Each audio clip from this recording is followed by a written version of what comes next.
So I'm going to cover the export of files for our slicers. So I'll share my screen. Basically, I've got a very simple model, and I'm taking this from somebody who's pretty new to Fusion. So simple cylinder, and basically we've got three ways that I can find for exporting either STLs to either a file or to a slicer of our choice. And the options are, and the first one I'm going to say is export. We then have 3D print, and then the other one, and I'm just going to struggle a little bit here because unfortunately one of the screens is slightly in the way. You go to utilities, and then you've got here, and that'll bring up 3D print again. Or you have got another option, which is get quotes for 100k garage.com. Well, the first one I'm going to look at is back in the solids. So I want to be able to send this to a file.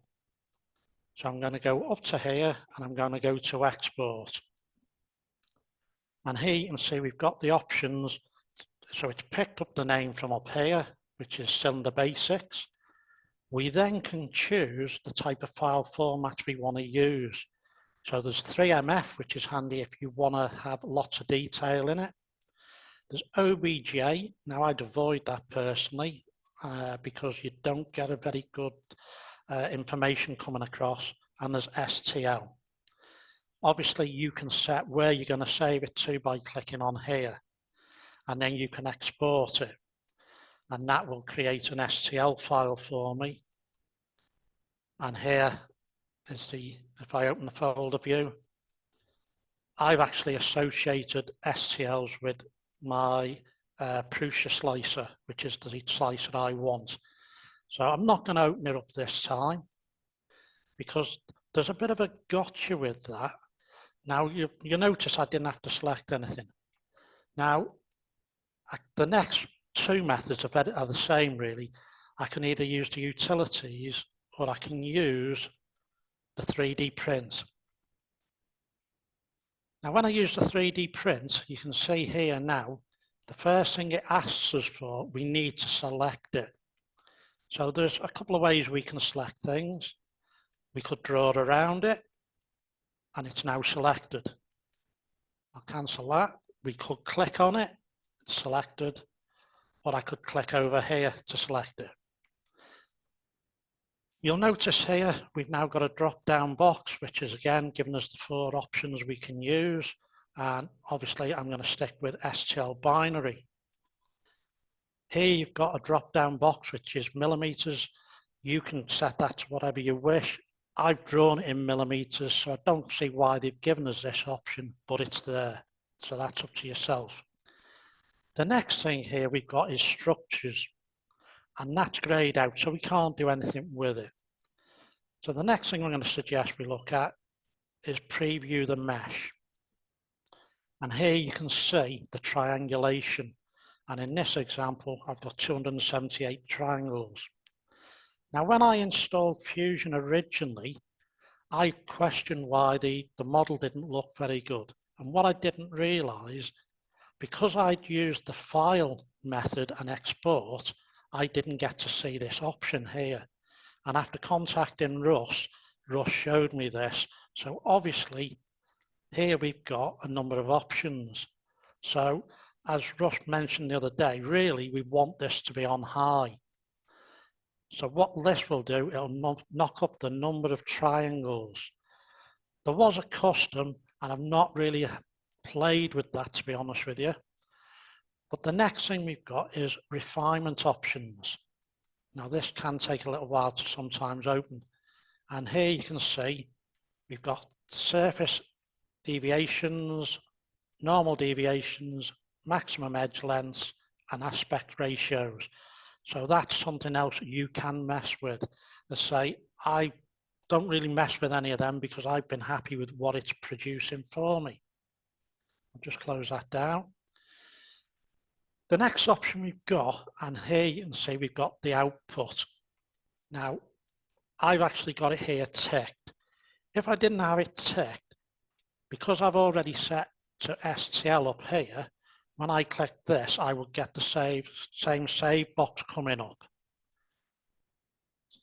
So here you'll see we've got the same, but it's automatically picked that, and that is the only option. So not going to do that. But what I will do, I'll just have to open it. That is one thing, it will close this down. So I'll just open it up again.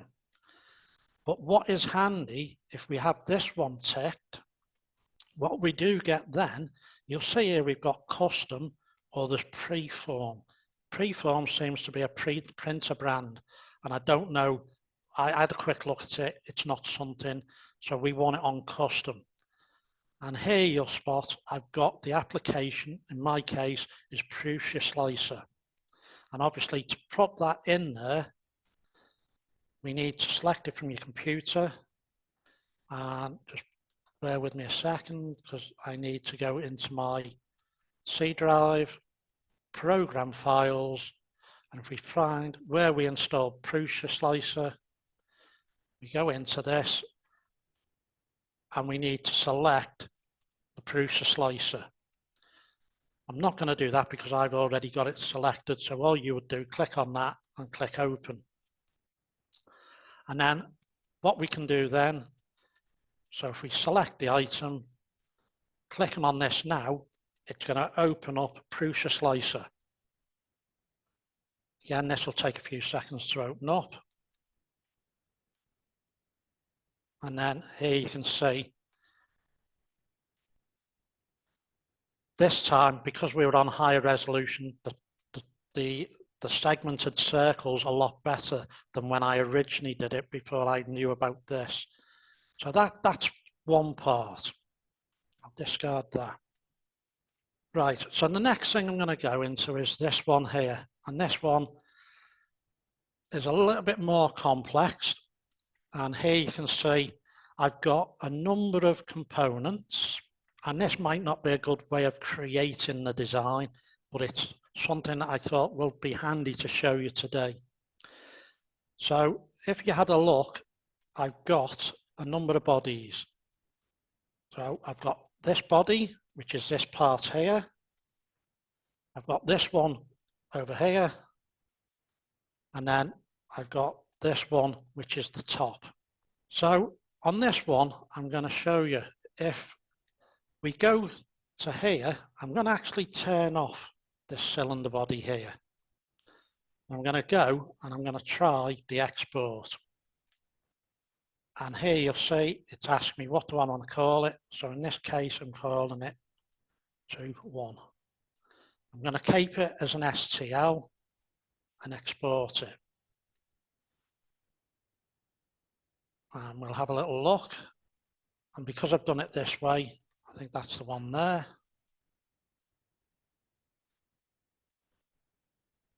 What you'll notice this time, it's brought in the whole model. So I didn't have to highlight or click anything. Close that one down. Now, if we'd used the other method, the 3D print, this was something, if I try, when we come to select, I can select that one, I can select that one. But if I try to draw around it, I can't select all of them. Now, because I've got a number of different components, if they were all the bodies were in one place, they would be selectable. But the easiest way for me, I've got two options. I can either click on here, and now that has highlighted this. Now, you'll notice here, it's now brought in the structure. And it still says we've only got one item selected. But if we have a look here, we get two options. And I'm going to basically explain now, you're better sticking with one file. If you click on one file per body, you would think you're going to get two files. It doesn't seem to work that way.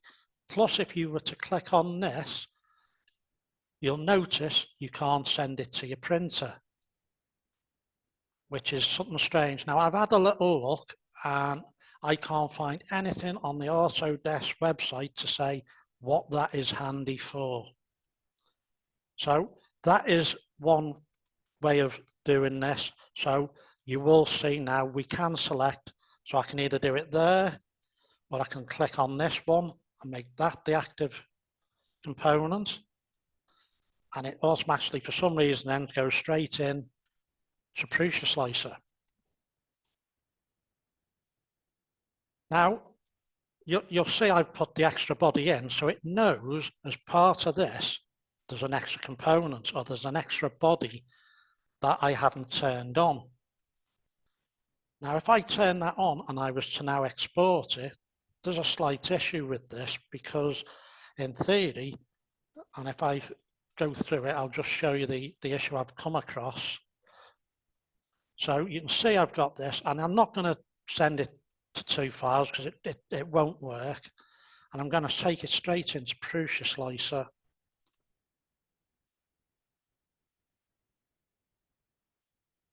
So here you can see now we've got both have come in. Now the issue is you can't separate them unless you start going in and manipulating, and that comes part of possibly when we look back at slicers, we have shown you how to separate a model, but this has purely been to show you that you can select multiple items or multiple bodies within it. Just as a side note for the people, which is a little bit off topic with this, in the past we've mentioned using Prusa Slicer and fixing models by right-clicking on them, and we used to have an option called Fix Through NetFab. This is the latest version of Prusa Slicer, and they've now changed it to Fix by Windows Repair Algorithm. So I don't quite know how good that is going to be.